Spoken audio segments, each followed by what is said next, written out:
Hi, this is Paul from Supporting Act Counseling. Thanks for tuning into the video. Today I want to talk about the number one issue I see in the lives of my clients that directly impacts their mental health and overall well-being, and that is negative thinking. Now, I do want to comment that this is the number one issue I see outside of maybe diagnosable disorders like anxiety and depression. Those take precedent, but negative thinking often directly exacerbates and affects the symptoms of a diagnosable disorder. So when I talk about negative thinking, what typically happens is there's an event in our lives. It could be anything from waking up to getting a job or not getting a job. And then the way we think about that event affects how we feel, and then how we feel affects how we act. And for a lot of us, we just happen to struggle with interpreting those events from a negative lens. So if you want to have a really big impact on your overall mental health and well-being, the first step is to become aware of those negative thoughts that you're having. That's half the battle. If you can begin to identify the negative thoughts you're having,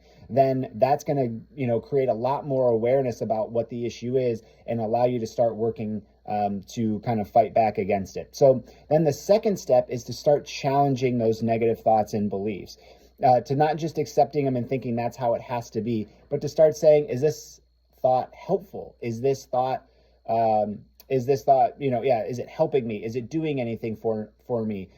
Is it based on fact? Is it just my interpretation of it? Am I interpreting something as negative when it doesn't necessarily have to be? And then the third step is to begin to replace those negative thoughts with more positive ones.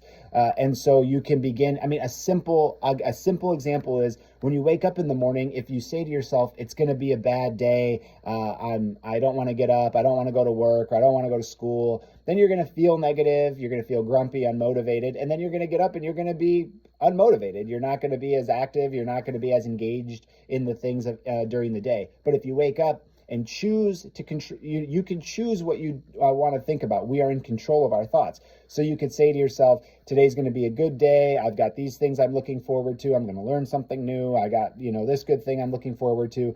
Then you might feel more motivated, more animated, less grumpy, and then you're going to go out and your actions are going to be more positive. So I want to leave you with a quote that it's not happy people who are thankful, it's thankful people who are happy, because gratefulness or thankfulness is actually kind of comes from the thought that you choose to have. You choose to be thankful or grateful for things, and then that leads you to feeling happy, and then that goes on to affect, your actions. So thanks for tuning in. Hope you found it helpful.